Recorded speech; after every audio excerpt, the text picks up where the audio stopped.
ये कहानी है विश्व के सबसे बड़े महाकाव्य की, जिसमें योग है, यथार्थ है, विवेक है, परमार्थ है, सत्य ज्ञान का दिव्य प्रकाश है, आध्यात्म का महाआकाश है।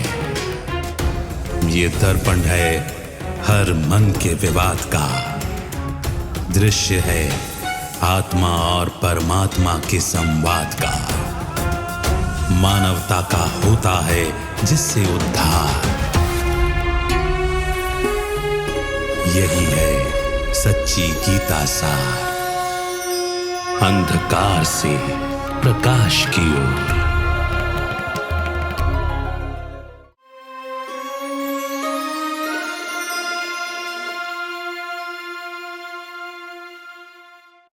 नमस्कार। अंधकार से प्रकाश की ओर सच्ची गीता सार इस कार्यक्रम में आप सभी का स्वागत है। गीता से जुड़े अनेक तथ्यों पर हम चिंतन कर रहे हैं। कुछ प्रश्न हमारे लिए ऐसा लग सकता है कि ये तो कॉमन सेंस की बात है, मगर फिर भी जब हम किसी धर्मशास्त्र की बात करते हैं, गीता के ज्ञान से ही हम कंपेयर करने की सोचते हैं, तो ऐसा लगता है कि नहीं, हमें इस लॉजिक को यहाँ अप्लाई नहीं करना चाहिए। तर्क से जब हम किसी बात को जब नहीं समझते, तो क्या उसकी सही समझ हमारे पास हमेशा रह सकती है? क्या कोई और व्यक्ति उस मान्यता को या उस बात को झुठला नहीं सकता? ऐसा अनेकों बार हुआ है। आइए गीता से जुड़े हुए कुछ तथ्यों पर आज चिंतन करते हैं। हमारे साथ स्टूडियो में ब्रह्मा कुमार ब्रजमोहन भाई हैं। भाई साहब, आपका स्वागत है। ओम शांति। बड़ी मजेदार बात लगती है कभी कभार कि हम अपने लॉजिक से चीज़ों को समझने की कोशिश करते हैं, और कभी कभार लोग ये भी कह देते हैं कि ये तो कॉमन सेंस की बात है, इतनी भी बात तुमको समझ में नहीं आती। ऐसे में प्रश्न उठता है कि हम सभी जानते आए हैं कि सूरज कब निकलता है। हम ये अक्सर, आपने बहुत बार ये एग्जाम्पल दिया है कि आधी रात में सूरज नहीं निकलता, और जब सूरज निकलता है तो फिर रात नहीं होती, फिर दिन की शुरुआत हो जाती है। ऐसे में गीता के ज्ञान के समय की जब बात की जाती है, तो अगर हम श्री कृष्ण को ही गीता का भगवान समझते भी हैं, तो भी हमारे टाइमलाइन पर ये है जो मान्यता के अनुसार मानते आए हैं कि गीता का ज्ञान द्वापर के अंत में सुनाया गया। जब श्री कृष्ण की महिमा करते हैं तो अक्सर कहा जाता है कि वो 16 कलाएं संपन्न हैं, संपूर्ण निर्विकारी हैं, मर्यादा पुरुषोत्तम हैं। अब कोई ऐसा व्यक्ति जो संपूर्ण है, जो एकदम कंप्लीट है, क्या उस व्यक्ति को हम द्वापर के अंत में ले आ सकते हैं? क्योंकि देवताओं का समय तो सृष्टि के आदिकाल के रूप में दिखाया जाता है। आज हम भारत को भी देवभूमि कहते हैं, तो हम ये कहते हैं कि भारत के आदि में देवता भारत में निवास करते थे। तो ऐसे में क्या द्वापर के अंत में एक देवता को हम ले आ सकते हैं? जब किसी चीज के अंदर कंफ्यूजन होता है ना, तो कंफ्यूजन बढ़ता जाता है। जिसका उसको सूत को सुलझाने की कोशिश करेंगे और उलझता जाएगा। इसलिए कहा जाता है कंफ्यूजन वर्स्ट कंफाउंडेड। अब आप श्री कृष्ण जी को ले लें।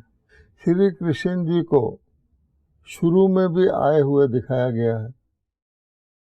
सागर के अंदर पीपल के पत्ते पर कौन आ रहा है?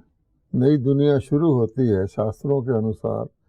तो पहले कुछ भी नहीं था, सागर ही सागर था। उसमें पीपल के पत्ते पर कौन आ रहा है? श्री कृष्ण। तो शुरू में आ गए। फिर कहते हैं कि जब अति धर्म ग्लानि हो जाती है, पाप का गड़ा भर जाता है, विनाश का टाइम आ जाता है वापस लिबरेट करने, तो श्री कृष्ण। और फिर वेद व्यास जी ने बीच में भी ले आए। तो शुरू में भी कृष्ण, मध्य में भी कृष्ण। अब सोचिए कृष्ण है कहाँ? इसी प्रकार से हम कहते हैं रात को क्या सूर्य निकल सकता है? तो दूसरा प्रश्न ये है कि दोपहर को क्या रात हो सकती है? लेकिन लोगों ने किताबें लिखी हैं, डार्कनेस एट नून। भावार्थ ये है, अगर दिन के अंदर भी अंधेर गर्दी मची हुई हो, दिन दिहाड़े अंधकार हो जाए, धर्म की गिलानी हो जाए, लूट मार सब कुछ दिन दहाड़े हो रहा हो। नहीं तो लोग कहते थे दिन दहाड़े ये नहीं हो सकता, तो हो गई डार्कनेस एट नून। और अगर भगवान ने रात्रि को अंधकार के समय जन्म लिया, कहते कि अंधकार में ज़रूरत होती प्रकाश की, जब सूर्य निकला सवेरा हो गया, तो अगर 12 बजे भगवान ने, दिखाते भी हैं शिवरात्रि में भी दिखाते हैं कि रात्रि को दिन किया, कृष्ण जी को लीडर उसका जो, तो रात में दिन भी हो सकता है। इस प्रकार से कंफ्यूजन है। बेसिक बात यह है कि भिन्न भिन्न दृष्टिकोण से देखकर मनुष्यों ने थोड़ा आगे पीछे करके कृष्ण का जन्म दिखाया। पॉइंट है जिसको कहते हैं कॉन्फ्लुएंस। जैसे 31 दिसंबर और 1 जनवरी होती है, तो कोई घटना जो 31 दिसंबर को हुई हो, 12 बजे ही हुई हो, उसको कोई एक आवर खिसका कर 1 जनवरी को ले जाए तो बात बिगड़ सकती है।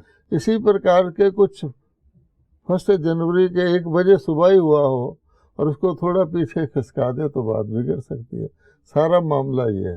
अगर आप दोनों सिरों को जोड़ दें कि धर्मग्लानि के समय भगवान आया तो उसने क्या किया कि बिल्कुल सर्वश्रेष्ठ धर्म की स्थापना की भगवान द्वारा अच्छी तरह से। तो श्री कृष्ण 1 जनवरी के 1 आवर में पैदा हुए हैं, क्योंकि जो उनकी क्वालिफिकेशन है, सर्वगुण संपन्न, 16 कला संपूर्ण, श्री राम जी को भी 14 कला कहा गया है।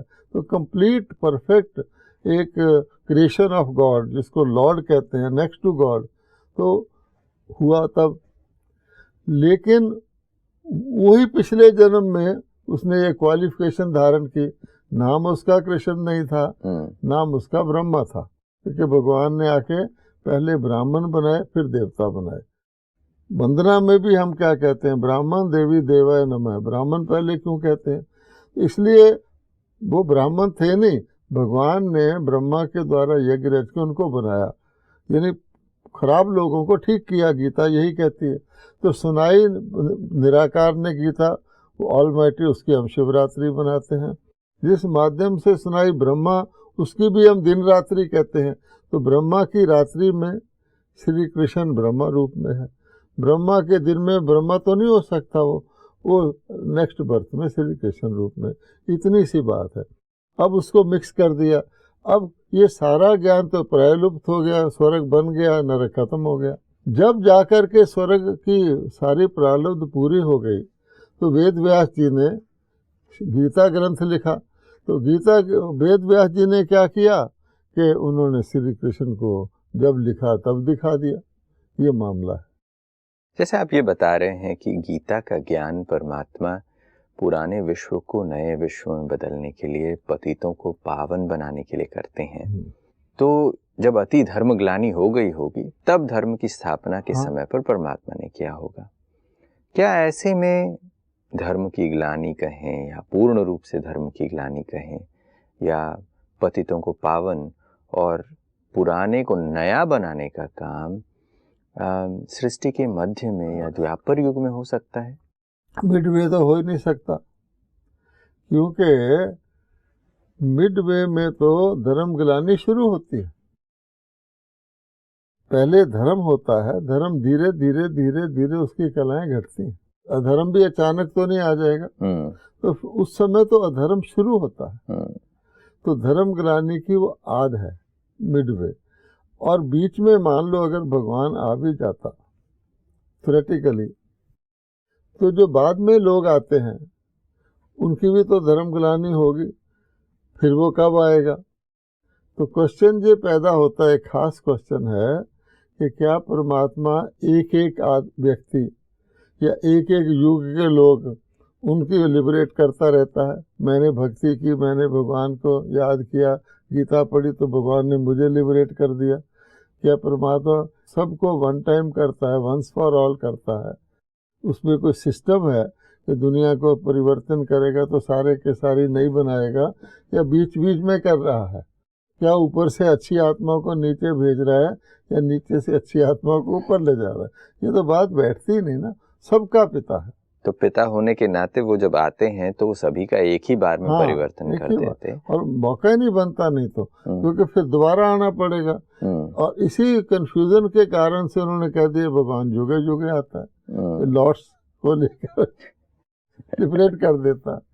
एक ही बार आते हैं और ये काम कर देते हैं, और सृष्टि के विनाश और नई दुनिया की स्थापना की बात होती है। गीता में कई जगह ये बात कही जाती है कि परमात्मा स्वयं महाकाल हैं, वही ये काम करते हैं। तो ये बात समझ में आती है कि हाँ, कॉन्टेक्चुअली ये बात सही है। मगर द्वापर युग में जब हम ये चीज़ें देखते हैं तो फिर ना वहाँ विनाश हो रहा है, ना ही वहाँ पर कोई नई स्थापना हो रही है। देखिए, कई जगह गीता में कहा गया कि मैं इन सबको लय कर लेता हूँ, फिर दोबारा से शुरू करता हूँ। अब ये द्वापर में जो कहा गया है, इसकी उन्होंने खुद ही कारण बनाया है शास्त्र वालों ने। भगवान ने बताया है कि साइकिल, सृष्टि का साइकिल कॉम्प्रिहेंडेबल है, छोटा है, और ये 5000 वर्ष में पूरा होता है। और इसकी अलग विषय है, लेकिन आप सोच सकते हैं कि 2500 वर्ष में इतने सारे धर्म आए, इतनी आबादी बढ़ी, उससे पहले कितना होगा। नेचुरली वृक्ष को भी देख लो, हाफ के बाद, ट्रंक के बाद वो फैल जाता है, तो उससे पहले आधा ही ट्रंक होता है। तो 5000 भगवान बता रहा है, और किसी की दुनिया में हिम्मत नहीं है, किसी वैज्ञानिक की, किसी विचारक की, कि ठोक कर कह दे कि सृष्टि साइकिल 5000 वर्ष का। लोग हैरान हो जाते हैं, लेकिन भगवान सिद्ध करता है, और सच्ची गीता सुनने वालों की समझ में भी आता है। आखिर हमारे जन्म है, तो हमें कम से कम ऐसा कोई ज्ञान मिले जिससे हमें अपने आत्मदंत का पता लगे।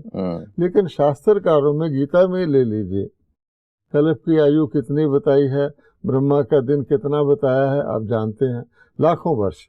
अब जब आपने लाखों वर्ष कह दिया तो द्वापर भी लाखों वर्ष का हो गया। अब ये तो बियॉन्ड कॉम्प्रिहेंशन है। तो वो सोचते हैं धर्म ग्लानि हमारे देखते देखते इतनी हो रही है, तो लाखों वर्ष का द्वापर है, तो ज़रूर हर युग में शुरू में धर्म होगा और अंत में धर्म ग्लानि होगी। तो उन्होंने कह दिया युगे युगे धर्म ग्लानि होती है, युगे युगे भगवान आता है। और क्योंकि श्री कृष्ण गीता का भगवान है, वो द्वापर के अंत में आ गया। ये मामला है।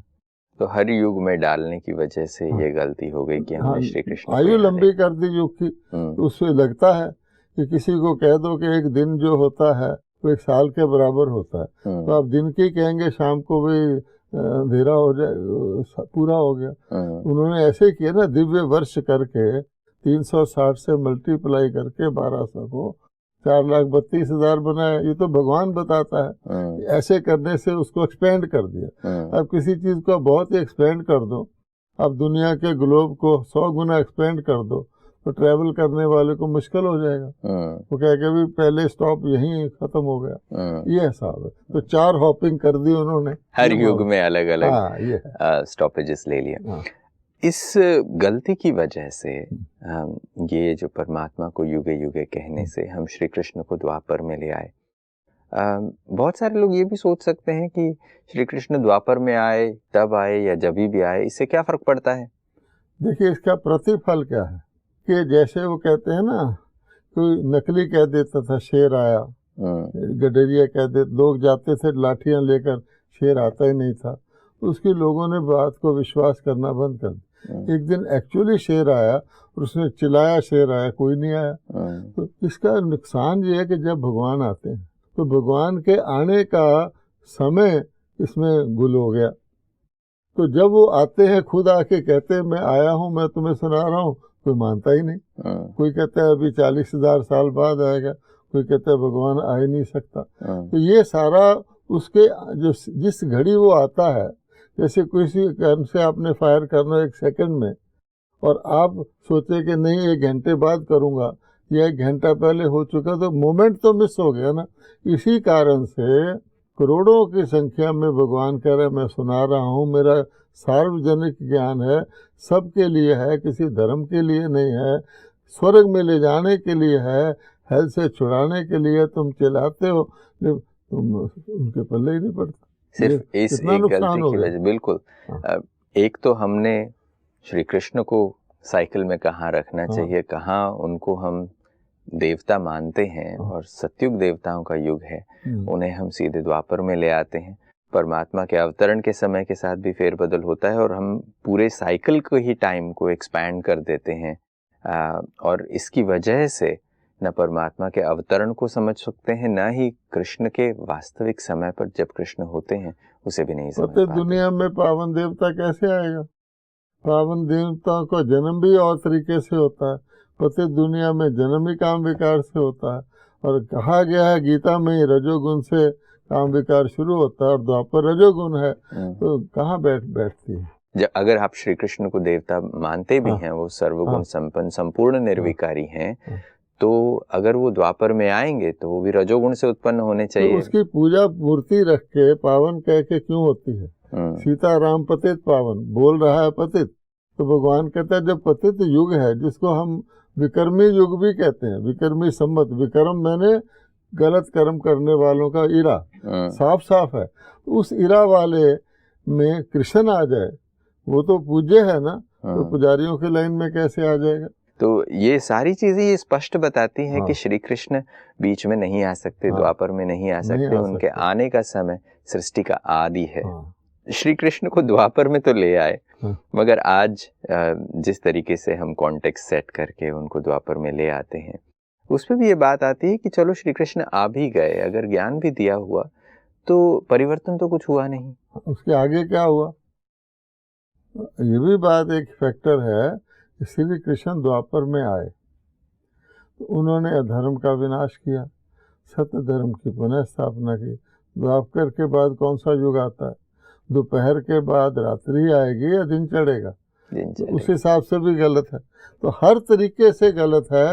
लेकिन भगवान कहते हैं कि देखो अर्जुन को शास्त्र दिखा रहा है, दिव्य दृष्टि दी, तो दिव्य दृष्टि देकर क्या दिखाया? विराट रूप दिखाया, जो बड़ा भयंकर और भयानक है, वो कांप रहा है कि भगवान मुर्दों को चबा रहा है, उसका चूरन कर रहा है। और फिर कहा मुझे मोहिनी रूप दिखा दो, तो मोहिनी रूप दिखाया, तो उसमें श्री कृष्ण जी हैं। तो तुम्हारा असली रूप कहाँ है? भगवान कहता है कि मैं मोहिनी रूप तो हूँ नहीं, मोहिनी रूप तो देवता को होता है, मैं तो न्यूट्रल न्यारा हूँ। अब शिवलिंग जो है उसमें तो देवताओं की आकृति भी नहीं है, शिवलिंग कोई अट्रैक्टिव थोड़ी होता है। जिस तरह के देवताओं के मंदिर कपड़े पहनाए जाते हैं, शिवलिंग को तो कपड़े भी नहीं पहनाए जाते। तो वो सत्य जो है कि न्यारा जिसको कहा जाता है, भगवान न्यारा है, प्यारा नहीं है, तो वो मिस है। न्यारे के कारण प्यारा है, वो भी मिस है। अर्थात मनुष्य जो हैं राइट और रॉन्ग में जाते हैं, राइट और रॉन्ग से अबव भगवान है। बिल्कुल, बहुत ही खूबसूरत ये बात आज आपने स्पष्ट किया है कि श्री कृष्ण को जो सतयुग के आदि के देवता हैं, जो जिसे हम गोल्डन एज कहते हैं, सृष्टि की शुरुआत की बात है, उसको हम एकदम बीच में ले आते हैं जहाँ पर रजोगुण उत्पन्न हुआ है। वहाँ पर अगर हम कंपेयर करते हैं तो फिर श्री कृष्ण की भी महिमा नहीं होती, श्री कृष्ण की भी ग्लानि ही होती है कि हम उनकी भी निंदा कर रहे हैं। ना, निंदा नहीं है कि जेल खाने में उनका जन्म हुआ, कारागार में। जैसे कर्म करता है व्यक्ति वैसा। हम कहते हैं देवताओं का जन्म सतयुग में होता है, और कारागार में तो कलयुगी लोगों का जन्म होता है। सतयुग में तो जेल होता ही नहीं, द्वापर में भी जेल नहीं होता, तो फिर कैसे कहा जाए? उनकी गिलानी करती ना, जेल में जन्म दिखाकर फिर बारिश में उसको नदी से पार करवाकर हैं, और उसके बाद कितनी यातनाएं दिखाई गई हैं। तो ये पुण्य आत्मा की तो निशानी नहीं है। आज भी जब हम देखते हैं कि कोई बच्चा बहुत सफ़र करता है तो हमें लगता है कि इसके ऊपर कुछ तो कोई गलत साया है या कुछ कर्म है, बेचारे के पिछले जन्मों के कर्म है। दूसरी बात तो ये है कि गीता में ये जो बात बताई जा रही है कि गीता के ज्ञान का परिवर्तन के लिए ये ज्ञान है। अगर परमात्मा आकर दे रहे हैं, नई सृष्टि की स्थापना कर रहे हैं, तो पुराने का विनाश हो जाना चाहिए। अगर गीता ज्ञान द्वापर के अंत में ही सुनाएंगे, चलो मान भी लें अगर श्री कृष्ण ने ही सुनाया, तो भी उसके बाद विनाश हो जाना चाहिए था, नई दुनिया आ जानी चाहिए थी। क्योंकि धर्म की पुनर्स्थापना हो रही है, क्योंकि परमात्मा मुक्तिदाता है, तो मुक्ति मिल जानी चाहिए थी, पर कोई मुक्त तो हुआ नहीं। वो परत को जितना खोलते जाएंगे उतना आपको आश्चर्य भी होगा, खुशी भी होगी कि ये क्या है। अब दिखाया जाता है कि जब भगवान का अवतरण होता है उसके बाद सभी आत्माएं को वापस ले जाता है, प्रलय हो जाती है, फिर नया दुनिया आती है। अगर हम युगे युगे अवतार कहें तो हर युग के बाद प्रलय होनी चाहिए। यानी क्योंकि हम कहेंगे युगे अवतार, मान लीजिए सतयुग है, वैसे तो व्यक्ति सोच भी नहीं सकता कि सतयुग जो भगवान ने रचा है, कृष्ण पूरी रची है, कृष्ण अकेला तो नहीं होगा सतयुग में। यहाँ तो कृष्ण के साथ कारागार ये वो दिखा दिया। कृष्ण मीन्स कृष्ण पूरी, जैसे कंस पूरी है। आज की दुनिया कलयुग है तो सारे कलयुगी हैं, तो सतयुग में सारे सतयुगी होंगे, उसको भी छोड़ दीजिए। बिल्कुल फार ऑफ थिंकिंग करके आप कहें कि ठीक है भाई सतयुग के अंत में भगवान आए, युगे के अंत में आ गए, उसका मतलब ये होता है कि सतयुग के सारे देवताओं को, सारी आत्माओं को वो परम धाम ले जाएंगे, क्योंकि लिबरेटर है। वो कहते हैं मैं आता ही हूँ सबकी झोली भर के ऊपर ले, अर्थात सतयुग के अंत में ही कल्प खत्म। अच्छा, फिर उसके बाद क्या है, तो सीधा तो आता नहीं।